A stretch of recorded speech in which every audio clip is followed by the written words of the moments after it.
With trade rumors for Kevin Durant reportedly hinging on including Bam Adebayo in any potential deal, is it time for the Heat to reevaluate Bam's future with the team? We dig deep and debate that and more on today's episode of Locked On Heat. You are Locked On Heat, your daily Miami Heat podcast. Part of the Locked On Podcast Network, your team every day.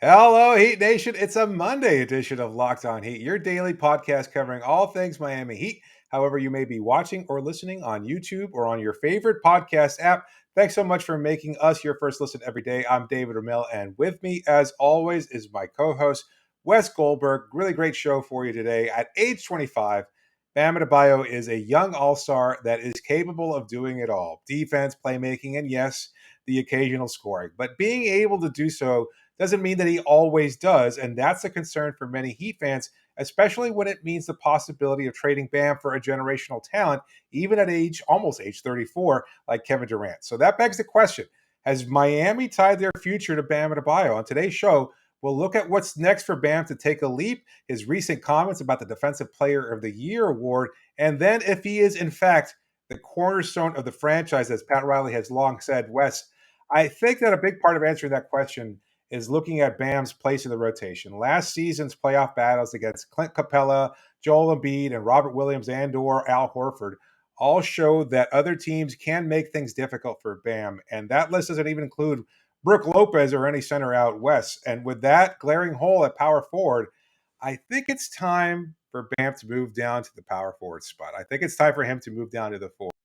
I know it's kind of a hot take, but I think it's something worth considering. We had this recent episode with Tyler Herro, which kind of prompted our discussion here because we were looking at the best way of maximizing what Tyler Herro can do in lieu of a piece by or in light of a piece by Zach Lowe on ESPN, kind of looking at what Tyler's trade value was around the league. One way that we acknowledge that he could become the best version of himself is to give him what he's so long desired, the starting role. With Bam, maybe it's time to go ahead and look at him as a power forward because, look, you're looking at the question about whether or not Miami even needs to upgrade at the four. Obviously, they lost PJ Tucker, but you look at the starting fours around the Eastern Conference, and it's not a lot of great depth there. You're not looking at great players with the exception of Durant. So why not put Bam in a position where he could be one of the best, if not the best power forward in the Eastern Conference? And the best way to do that is by putting him in that position in the first place. Am I completely off base here? What do you think about that possibility? Well, I'm actually kind of surprised that you're taking this stance, but I got a question for you. But before I get to that, you mentioned Bam Adebayo's trade value. The reason we're even having this conversation about Bam is that if you include Bam in a trade for Kevin Durant or Donovan Mitchell or superstar XYZ, trade's done. That team, as long as that superstar is already on the way out and that team is just trying to find the best offer for that player, Bam Adebayo is one of the best young under 26 players in the NBA. And this is a guy who's going to be a perennial All-NBA team candidate, a perennial Defensive Player of the Year candidate, and the versatility that we're talking about guy, we're talking about whether or not he could play two different positions. And if he does play this other position, could he be the best at that position in the conference? It speaks to his overall versatility. But I want to ask you a question here because this is a pretty stark about face for you because we've been asked about Bam playing the four, I don't know, forever. And so, and this is the first time where I've actually heard you say, you know what, maybe this is time. And you're taking this stance now that, move him to the four. Like, you have been so against this for a very long time. What kind of changed your opinion on it?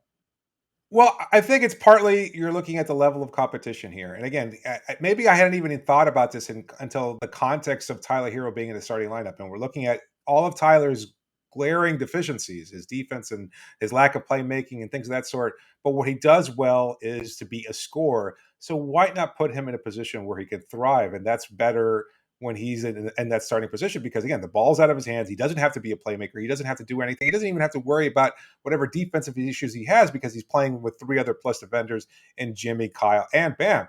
So when you look at the same situation for Bam Adebayo, again, he's undersized, but we're asking him, the Heat are asking him to do so much at that position. And I don't know that he's necessarily capable of thriving that way. He's a fantastic defensive center, but a lot of that is built on the defensive principles of switching everything, constantly moving around. And that's why Bam thrives the way he does, is because he is one of the few players in the NBA who can guard all positions 1 through 5. But if you're going to bring back Kyle Lowry, and it looks most likely that you do, and you're going to have Tyler Herro out there anyway, who's going to be a defensive issue, he's going to be targeted incessantly on defense. So maybe it's time to abandon the switching everything defense, because it just doesn't work if Tyler's in that starting lineup. You can go to more traditional drop coverage with either Dwayne Dedmon or Omer Yurtseven. And then that puts Bam more along those lines where he's not going to be attacked. He's not going to be targeted. I think he's going to be more of the, I can still drop back and provide help defense on occasion and thrive in that role as a defender. And then that kind of initiates Miami's new up-tempo style offense with Tyler starting at the 2. So I think there's benefits there. Look, I don't disagree with you. You can make the argument that, hey, if you're gonna put Tyler Herro in the starting lineup and you're gonna lean more offense, maybe you do play Bam at the 5 and get a better offensive player there at the 4 versus who that offensive player would have been at center if you're moving Bam over to the 4. But that's sort of what it comes down to. I'm actually less concerned about what position Bam Adebayo is playing versus who it is that's next to him in the front court. That's where you start with this. And if you determine that starting games with Dwayne Dedmon or Omer Yurtseven, that you're better off doing that than starting games with Caleb Martin or Haywood Highsmith or Nikola Jovic at the 4 next to Bam Adebayo. If you've determined that that's your best lineup and that's how you want to start games is with your best lineup on the floor, then I think that's where I could see Eric Spoelstra going. I wouldn't rule it out. I think this trading camp is going to be fascinating for Miami because I think this is legitimately on the table. They've just got to determine, what direction they want to go in. After you lose PJ Tucker, how do you manufacture a front court that makes sense? Because the thing that was always most important to Bam for playing next to Bam in that front court is, can you shoot the ball? Because Bam Adebayo, footage from Britain notwithstanding, is not a three-point shooter. And we've seen time after time, the best guys who pair with him in the front court are guys who could stretch the floor. There was good stretches when it was Myers Leonard. There was good stretches when it was Kelly Olynyk. Obviously, the Jay Crowder thing sort of unlocked it because, like PJ Tucker, they were both switchable enough and strong enough defensively that, you're still undersized with Bam at the 5, but those guys next to him are just so physical and powerful and strong and obviously could space the floor because they could shoot the ball. It worked. And obviously, I think you would like to go in that direction if you could. But since that player is not available and the Heat don't have that player on their roster anymore, do you just – and I like Dwayne Dedmon is he could shoot the 3, right? Like teams aren't necessarily like defending him out there. But if he's a starter, maybe that's a little bit different. I could see that being like Eric Spoelstra's decision where he goes into the regular season and says, you know what? I love Caleb Martin. He's not a 4. I want to play him as a wing off the bench. I love Haywood Highsmith's ceiling. He's not ready to start. Dwayne Dedmon's a vet. We know what we got there. Even Omer Yurtseven is a little bit more seasoned in our system than Caleb Martin or Haywood Highsmith at this point. Yeah. Do we just go bigger? And to your point too, defensively, it gives us a little bit more oomph there. If you're starting somebody like Tyler Herro in the backcourt who's given up so much defensively, do you just upsize your starting lineup next to him? I could see that being the case. The other part of this too, well, I'll stop there. I have one more point on Bam playing the 4, but just that I could see Eric Spoelstra maybe making that decision, but that's why training camp is going to be so fascinating. I mean, I'll be honest with you. I mean, mostly this is playing somewhat devil's advocate for a large portion of our fan base that's concerned about Bam and size and rebounding. And I mean, all throughout Miami's long playoff battle, a lot of fans were concerned about Miami giving up rebounding and size and things of that sort. Look, those are legitimate concerns. Yeah. Bam, for the most part, made up for them. But now all of a sudden, a big part of that was because you had PJ Tucker, who provides, as you pointed out, that switchable 4 to play alongside him. He could pick up that center assignment on occasion and do a great job. Crowder, seemingly, again, doing the same thing. So you don't have that option. Now with Highsmith, I just don't think he's capable. Would you feel comfortable having Highsmith out there picking up Joel Embiid? Because no, I don't. This was the point I actually wanted to make. So I'm so happy you brought it up. Bam Adebayo did play the 4 in that Sixers series. He was listed at center. PJ Tucker was guarding Joel Embiid. We've seen Bam Adebayo thrive at that 4 spot. You have PJ Tucker guarding Joel Embiid, remarkably enough, and then that frees up Bam to be this incredible weak side help defender. We have seen, and Eric Spoelstra made that decision for a reason. He wanted Bam's weak side defensive skills out there, And you can't have that if he's guarding other centers, especially if it's somebody like Joel Embiid, who you have to pay so much attention to. Right. But you can't do that with Caleb Martin and Haywood Highsmith, to your point. Could you do that with Dwayne Dedmon? I don't know. He fouls a lot. That could be a concern. Yeah. Omer Yurtseven, I don't know. He's really young. I don't think he's ready to be a starter as much as we love his upside. So the other part of this too is if you do want to make a move on the roster between now and the start of the regular season, look, there are no starting caliber power forwards out there. Maybe you could argue that getting another starting caliber center is more viable, is easier to accomplish than getting the next PJ Tucker, who those players are just so hard to find. That's why you see PJ Tucker at 37 years old getting a $10 million a year contract for 3 years. Those guys are just that hard to find, where a starting caliber center, we see these guys all the time. Starting centers are just easy to find these days. Could you just go out and get one on the cheap? And by the way, you could start games with Bam at the 4 and still downsize to Bam at the 5 later in other portions of the game too. So maybe you don't even start with Bam at the 4, but I could see Eric Spoelstra playing a lot more of Bam at the 4 this year because they have to, because I just don't know what the other options are going to be. Yeah, that's a good point. And we'll continue to look into Bam's overall strengths and whether or not he might need to tweak a couple of things, and his comments about whether or not he should have won Defensive Player of the Year over the last couple of seasons and whether or not he's poised to do so next season. But before we do that, just another reminder that betonline.net is the fastest and easiest way to check on all your betting needs. Find all your favorite sports and events at the number one online source for odds, lines, and games. Listen, if you want to go ahead and make some smart money right now, I think Bam is currently listed as third in next season's Defensive Player of the Year race. Go ahead and put a little money on him now if you're a believer in whether or not he could achieve that. And I am personally. So I think it's a good way of making a little money. I think Rudy Gobert is going to be taxed beyond repair in Minnesota. So I like Bam's chances of being able to pull away some hardware from next season. But anyway, find reviews and news of every league, including Major League Baseball, the NFL, the NBA, of course, NHL, combat sports, esports, and even golf. BetOnline continues to be the top online resource for all your sporting wagering information, from live in-game betting, scores, and podcasts. They've got you covered. Head to BetOnline today or use your mobile device to learn more about the action happening today. BetOnline, where the game starts.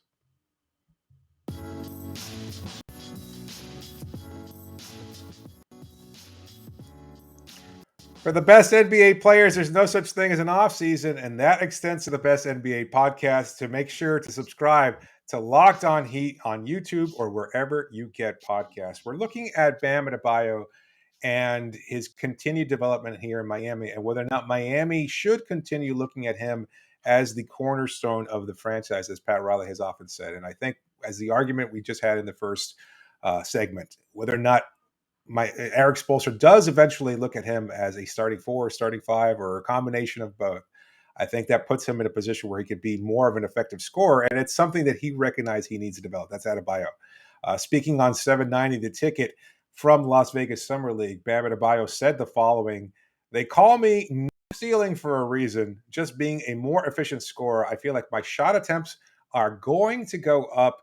The guys want the ball in my hands. They want me to score more. My job is really easy this summer," as Pat Riley pointed out in his end of season press conference. There's another level at his age now, Mitty, speaking about Bam Adebayo, that we need more consistency in his ability to get good shots, create good shots for himself, and to score.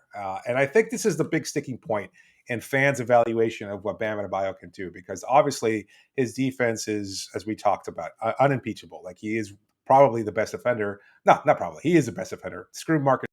That award was a sham. He did not deserve it. I think Adebayo is unique in his ability to cover 1 through 5. I think that's pretty well chronicled. And having said that, you can't really dismiss anything he does, or you can't really talk about anything he does defensively, because he is as good as he is. However, offensively, the scoring punch, I think, is still a concern. And I went back and looked at his Game 7. He had a phenomenal Game 7, where he actually was aggressive looking for his shot against the Boston Celtics. And I think this is the version of him that we'll see moving forward. Do you agree or disagree that he is going to be more aggressive? Because I think that's the question, right? Is that whether or not he can do so consistently over the course of 82 games is a big, big sticking point. But I think they'll see more opportunities like that, but I don't know how consistent he'll be over the course of a regular season.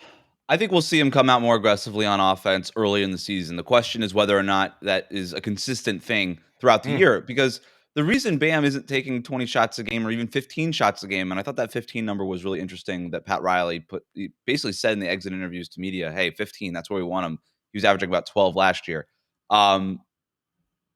The reason why he wasn't averaging that in the first place is because scoring isn't what he does best offensively. Like, he was better as a playmaker, as a facilitator, setting up the offense as sort of the fulcrum in the middle of the floor there.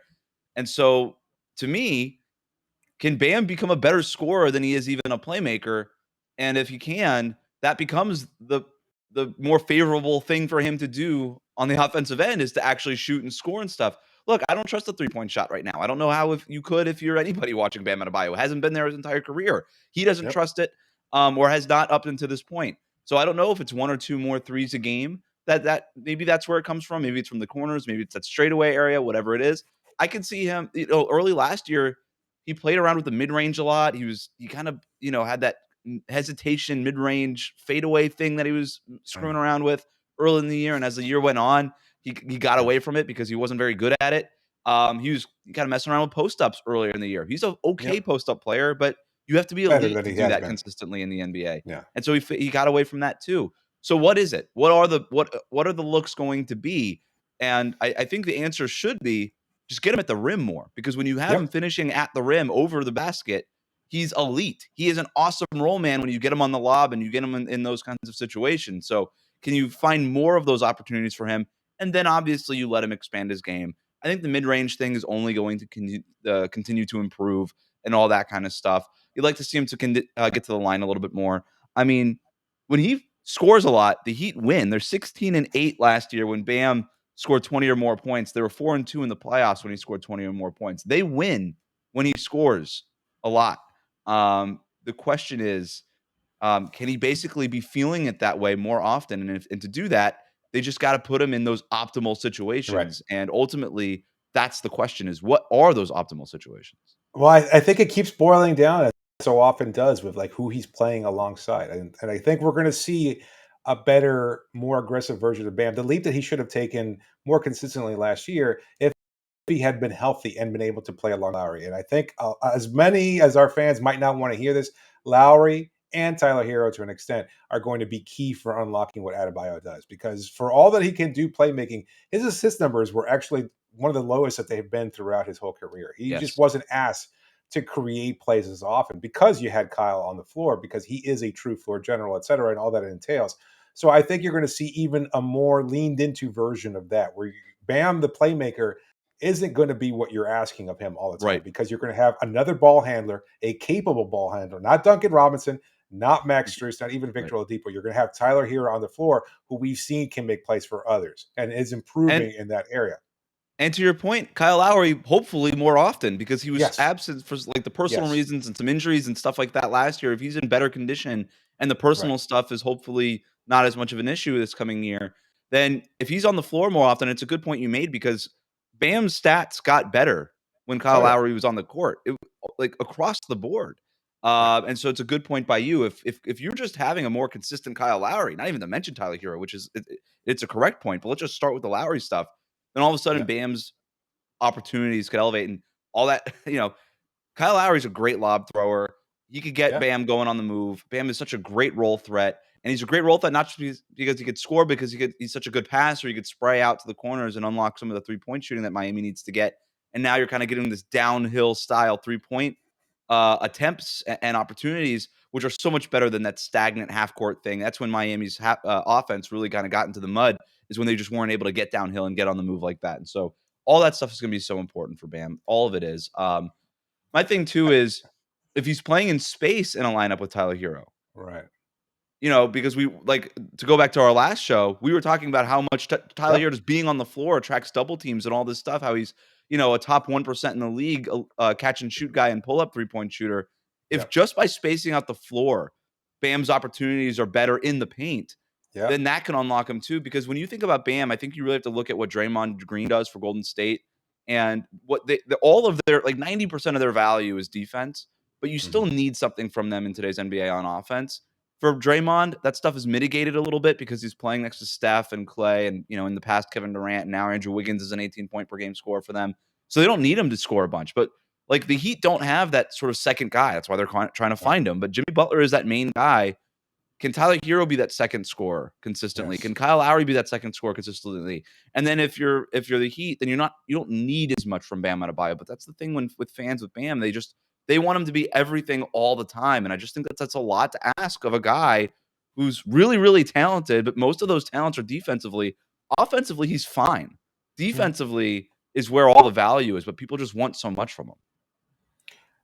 That's a really good point. I keep coming back to this. Like I see this vision in my head, and perhaps I'm crazy, and I don't have anything necessarily rooted in it. But like you have this multiple ball handlers out there. You've got Jimmy, Kyle, and Tyler out there, all of who can penetrate, drive to the rim, attract multiple defenders, and then you've got this lob threat and Bam Adebayo, who, as you pointed out, incredibly efficient at the rim. If for some reason, let's say the double doesn't come, and all of a sudden somebody sticks on Bam, and that roll action isn't there, you spray it out to the perimeter. You just talked about Tyler Herro and his incredible numbers as a catch and shoot shooter. You got Kyle, who presumably will be able to knock those down more effectively next season. Whoever they play in the front court alongside Bam, probably will have a wide open three-point shot, whether it's Haywood Highsmith in the corner, Dwayne Dedman at the corner. Again, another floor spacer, similarly to what we saw from PJ Tucker too. Unfortunately, neither of those options are going to be able to put the ball down the floor and create offense the way PJ was, but that's a conversation for another time. Still, you're going to your primary action there with Bam Adebayo, rolling to the rim, and I think you're going to generate a lot of offense that way. It keeps making more and more sense to look at Tyler as a benefit on this starting unit and how everybody can continue to improve as a result. You lean into what everybody does well. You've got a bucket getter in Tyler. You've got a floor general. You've got a do-it-all player in Jimmy Butler who can dominate your closer. And then you've got Bam Adebayo who just punches you repeatedly doing what he does. So it comes down to spacing. That's what the Heat have been looking for this entire offseason. And that's why we kind of looked again at Tyler Herro as, hey, if it's not Kevin Durant or Donovan Mitchell, is Tyler Miami's best option to be that other guy who spaces the floor? Because like you said, it unlocks everything for Bam and everybody else on the court. And I'll ask you this too. Maybe we save this for the next segment, but like if the Heat had, let's call it Kevin Durant, all right, and Jimmy Butler and Bam Adebayo, do fans care as much about Bam scoring? I don't think they care as much anymore because you've got Kevin Durant scoring 30 a game and Jimmy Butler scoring 22 a game. And then whatever kind of Bam gives you after that is just gravy. You want him scoring probably 15, somewhere like that in a game.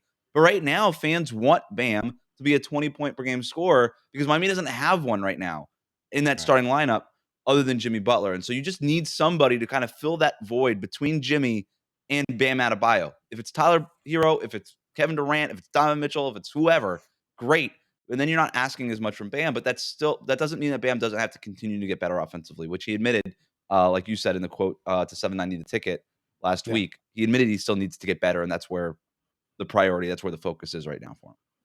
Well, we also have to look at whether or not he can be the defensive player of the year, because I think it's a big part of how he's viewed, not just by Miami fans, but around the league. And so that's something we'll talk about, how he continues to improve his overall value as a player and also as a potential trade piece. And then we'll answer the question as to whether or not Miami should, in fact, include Bam Adebayo in a trade for Kevin Durant. All that and more on the next segment here on Locked On Heat.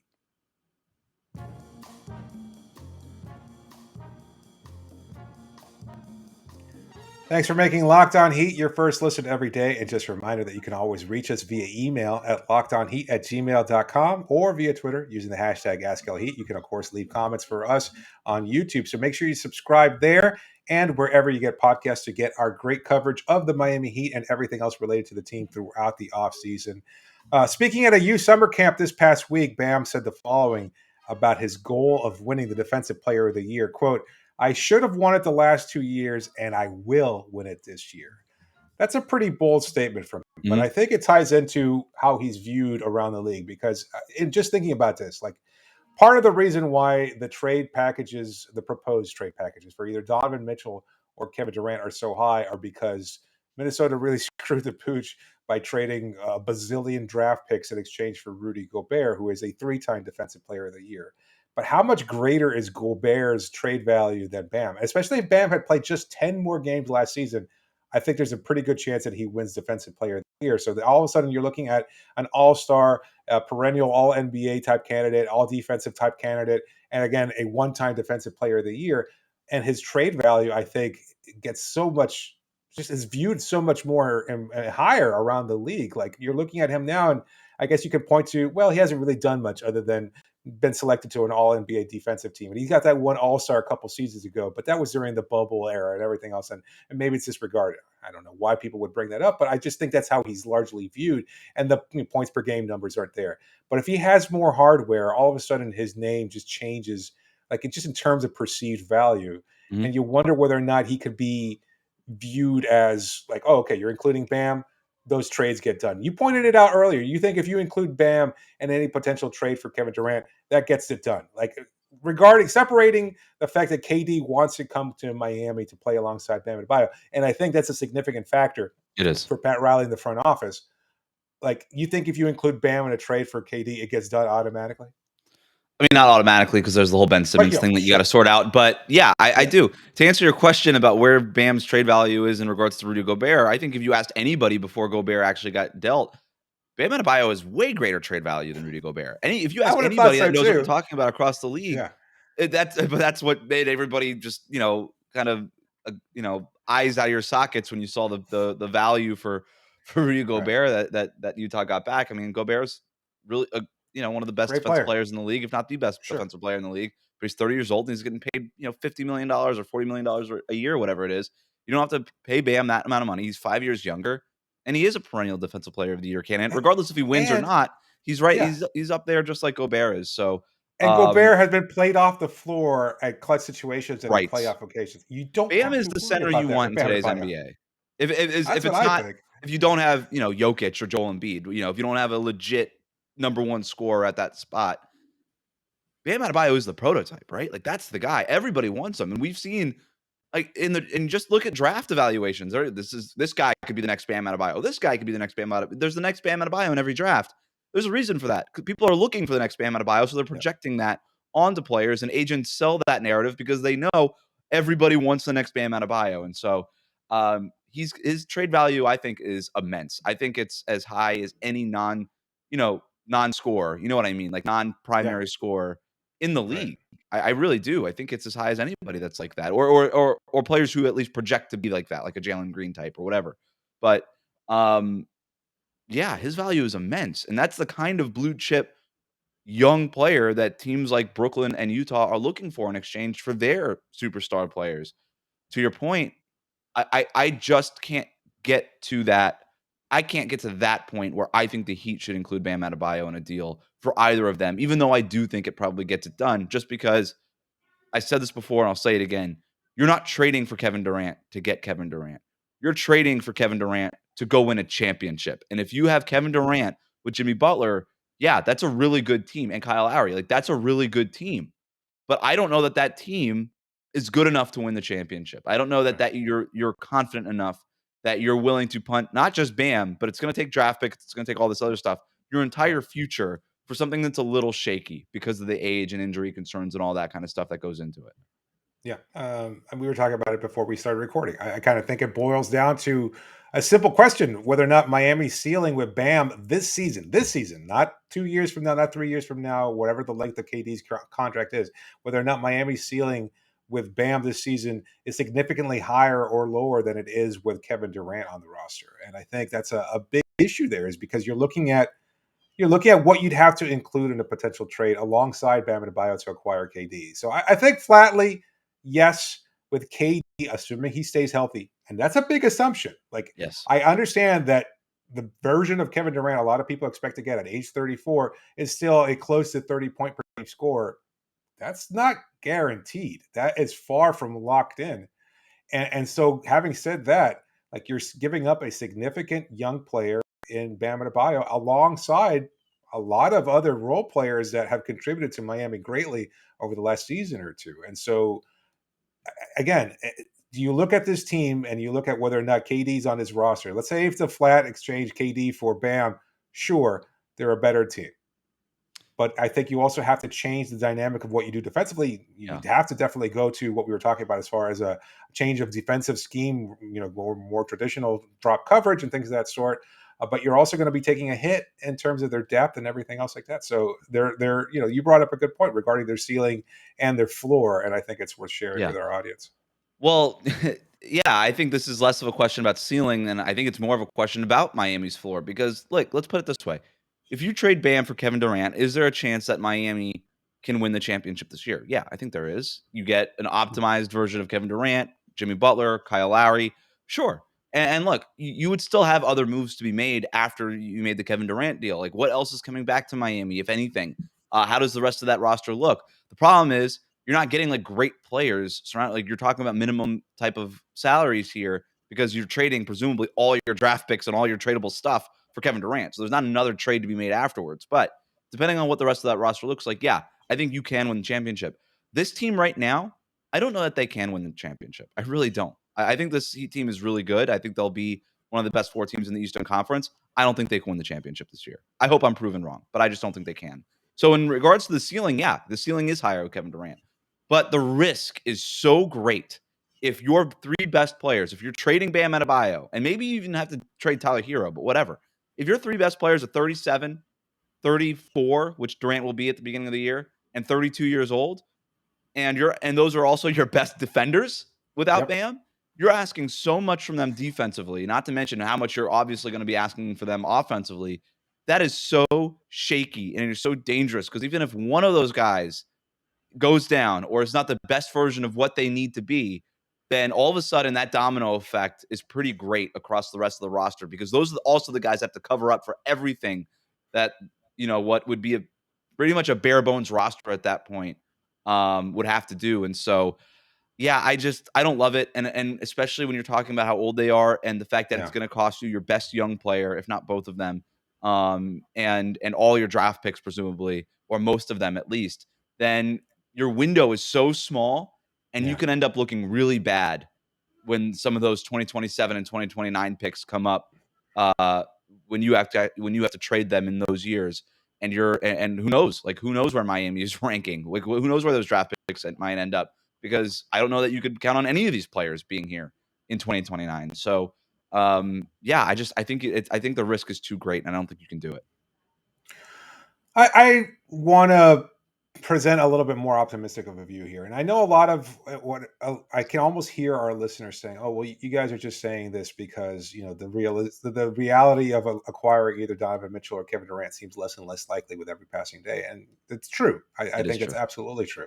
Having said that, I think you're still looking at a roster that didn't lose that much in PJ Tucker, and I think has the potential to replace him to some degree, and will get improvement from other players. And I think that's what we're talking about when we do an analysis of what Tyler Herro can bring as a starter. When we talk about what Bam could potentially do if he changes position or just continues to grow and develop the way he has throughout his 5 seasons in the NBA. And I think he's going to continue to get better. I think we're not just selling false hope here. I think we both are believers in what Kyle Lowry, in shape, improved, healthy, engaged, can do with this team. What Tyler can do as just 22 years old. I mean, that's the whole thing. We're talking about a 22-year-old potential All-Star and Tyler Herro, and they just turned 25-year-old All-Star in Bam Adebayo. That's an incredibly great and gifted young core, and that's what Mhm. Miami has to move forward. Those players will continue to get better, and if they continue to improve this season, then all of a sudden Miami,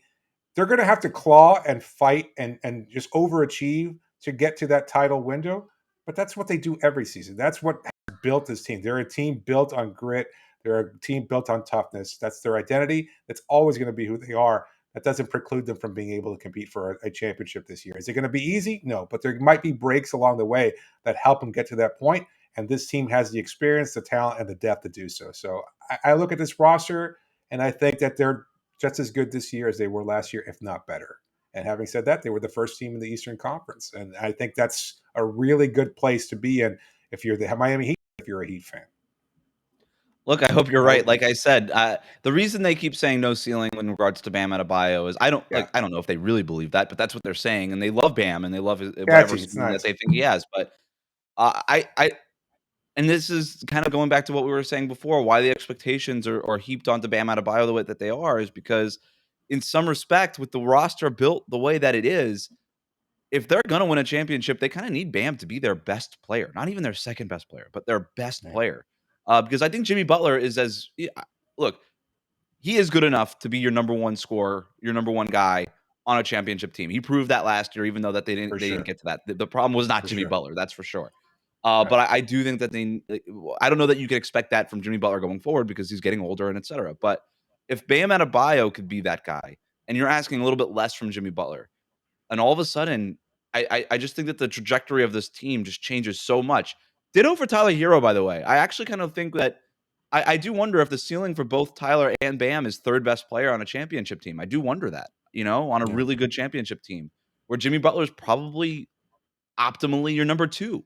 And so who is the number one is the big question. But so does that mean that you want to part with one of Tyler or Bam, who project as the third best guy on a championship team? If you could move one of those guys to get, a true number one or number two next to Jimmy Butler, then that's why Miami is kind of doing what it is that they're doing. That's what they're trying to do, right? But they don't want to part with both of them, and I certainly don't think that they want to part with Bam Adebayo because when you're talking about the guys that would potentially come back and Donovan Mitchell or Kevin Durant, they just don't replace what Bam does. They do replace what Tyler does. They replace what Tyler Herro does. They don't replace what Bam Adebayo does, and so that's why he's, I think, right now the piece that you want to hold on to. There are very few players that Bam Adebayo for, and Kevin Agreed. Durant, as great as he is, might not be one of them. Just because it's not just Bam straight up; it's Bam and lots of other things, and players attached to that. So it's Yeah, if a it was much Durant 4 years ago, call the league, send it in, done deal. yeah, But that's yeah, not what we're and it's talking not. about. Right. Right. Well, that'll do it for today's show. Thanks so much for making Locked On Heat your first listen. Stay tuned later on the week when we re-explore the Kyrie Irving situation. We've got some interesting takes for you there, so make sure to stay subscribed to the show. We're this close. We probably are at this point by the time you're listening to the show, but we're this close to 4,000 subscribers on YouTube, so make sure you do subscribe there as well as wherever you get podcasts. For your second listen to Locked On NBA for the latest news and rumors in the NBA in just 30 minutes or less. This is David Ramil signing off for now. Thanks so much for joining me, Wes. Wrap it up, B.